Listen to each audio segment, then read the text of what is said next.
Hello बच्चों। आज हम क्लास 12th का फिजिक्स का chapter 1 electric charges and field शुरू कर रहे हैं, जिसमें हम इंट्रोडक्शन पार्ट को एक्सप्लेन करने वाले हैं। जैसे इलेक्ट्रोस्टैटिक्स क्या चीज़ है, व्हाट इज इलेक्ट्रोस्टैटिक्स। तो इलेक्ट्रोस्टैटिक्स क्या होता है? The study of charges at rest. जब हम चार्जेस की स्टडी रेस्ट में करते हैं तो उसको हम इलेक्ट्रोस्टैटिक्स कहते हैं। यहाँ मैंने लिखा भी है, इलेक्ट्रोस्टैटिक्स का मतलब होता है the study of charges at rest. इसके बाद आता है कि भाई इलेक्ट्रिक चार्ज क्या है। क्रिएट होता है दिमाग में कि भाई चार्ज क्या चीज है, व्हाट इज इलेक्ट्रिक चार्ज। तो समझ लीजिए, इलेक्ट्रिक चार्ज जो होता है it is the property associated with matter. क्या है ये? प्रॉपर्टी है जो मैटर से एसोसिएटेड होती है, due to which it produces and experiences electrical and magnetic effects. ये क्या इफेक्ट प्रोड्यूस करती है? ये इलेक्ट्रिकल इफेक्ट भी प्रोड्यूस करता है चार्ज, और मैग्नेटिक इफेक्ट्स भी प्रोड्यूस करता है।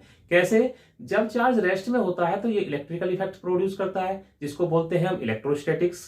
जब चार्ज मोशन में होता है तो ये मैग्नेटिक इफेक्ट्स प्रोड्यूस करता है, और जिसको हम बोलते हैं मैग्नेटिक इफेक्ट्स ऑफ करंट, जो कि आपका नेक्स्ट चैप्टर आएगा। ठीक है, तो इसके बारे में हमने यहाँ पे लिख दिया है, इसका आप स्क्रीनशॉट ले सकते हैं। अब हम कंपैरिजन करेंगे मास और चार्ज के बीच। ठीक है, तो यहाँ पे मैंने कंपैरिजन लिख भी दिया है। तो सबसे इधर लिखा है मैंने मास, इधर लिखा है मैंने चार्ज। तो सबसे पहली कंपैरिजन क्या है? देखिए, मास क्या है? मास किसी भी बॉडी की इनबिल्ट प्रॉपर्टी होती है। जैसे मेरे पास मोबाइल है तो उसका मास होता है, ठीक है, या मेरे पास जो है मार्कर है कोई, ठीक है, उसका मास है। तो मास कैसी है? इनबिल्ट प्रॉपर्टी होती है। लेकिन चार्ज को हमें क्रिएट करना पड़ता है। जैसे मेरे पास मार्कर है तो उसका मास होता है, मास है उसके पास, लेकिन उस स्थिति में उसके पास चार्ज नहीं है। चार्ज क्रिएट करने के लिए क्या करना पड़ेगा? मुझे उसको रब करना पड़ेगा, ठीक है, तब उसके पास चार्ज आएगा। ठीक है, लेकिन हम ये कह सकते हैं कि मास जो है, mass can exist without charge. तो मैंने लिख भी दिया है, mass can exist without charge. लेकिन चार्ज में क्या होगा? Charge can not exist without mass. ठीक है, दूसरी प्रॉपर्टी हमने इसमें ली है सिंबल। सिंबल मास को हम स्मॉल एम या कैपिटल एम से डिनोट कर सकते हैं। चार्ज के लिए सिंबल हम यूज करते हैं स्मॉल क्यू और कैपिटल क्यू। नेक्स्ट प्रॉपर्टी देख लीजिए, डायमेंशन। मास की डायमेंशन आप जानते ही हैं, कैपिटल एम से डिनोट करते हैं डायमेंशनली। चार्ज को एटी से डिनोट करते हैं डायमेंशनली। नेक्स्ट प्रॉपर्टी क्या है? जो है आपका मास जो होता है ये एक स्केलर क्वांटिटी होती है। अब देखिए, स्केलर क्या होता है, ये 11th में आपने पढ़ा होगा। स्केलर वो होते हैं जिनमें खाली मैग्नीट्यूड होता है, ठीक है, डायरेक्शन ना हो और वेक्टर लो को ओबे ना करें, उनको हम क्या कहते हैं? स्केलर। और जिनमें हम मास, जिनमें हमें मैग्नीट्यूड भी होता है, डायरेक्शन भी होती है, और वेक्टर लो को भी ओबे करती है जो क्वांटिटी, उनको हम वेक्टर कहते हैं। तो यहां वेक्टर से तो हमारा मतलब नहीं, हमारा मतलब स्केलर से है। तो स्केलर क्या होते हैं? जिसमें मैग्नीट्यूड होता है, ठीक है। और ये भी क्या है? चार्ज भी आपका एक स्केलर क्वांटिटी होता है, ठीक है। इसके बाद आती है नेक्स्ट प्रॉपर्टी, जो आपका मास है ये एक फंडामेंटल क्वांटिटी है। कैसी क्वांटिटी है? फंडामेंटल। फंडामेंटल कौन होते हैं? ये भी 11th में आपने सीखी होंगी। फंडामेंटल क्वांटिटी वो होती है जो सेल्फ डिपेंडेंट होती है, जो कि दूसरों पर डिपेंड नहीं करती है, ठीक है। दूसरी इधर चार्ज कैसी क्वांटिटी है? ये एक डेराइव्ड क्वांटिटी है। डेराइव्ड कौन होती है? जो कॉम्बिनेशन ऑफ फंडामेंटल से आती है, ठीक है। तो चार्ज एक डेराइव्ड क्वांटिटी है, क्योंकि ये फंडामेंटल के कॉम्बिनेशन से हमको मिलता है। नेक्स्ट प्रॉपर्टी है 6th property, mass is variant. Mass variant कैसे होता है? According to equation. इक्वेशन है m equal to M nought upon √1 minus V square by C square.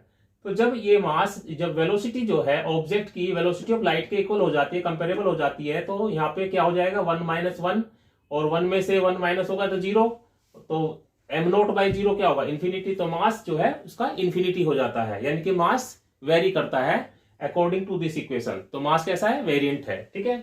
इधर देख लीजिए, चार्ज कैसा है? इट इज इनवेरिएंट क्वांटिटी है। चार्ज इनवेरिएंट रहता है, that is it does not depend on velocity. ये वेलोसिटी पर डिपेंड नहीं करता है। यानी कि हम ये कह सकते हैं Q at rest equal to Q in motion, यानी कि किसी बॉडी पे जो चार्ज रेस्ट में होगा वही चार्ज मोशन में भी होगा। कैसे?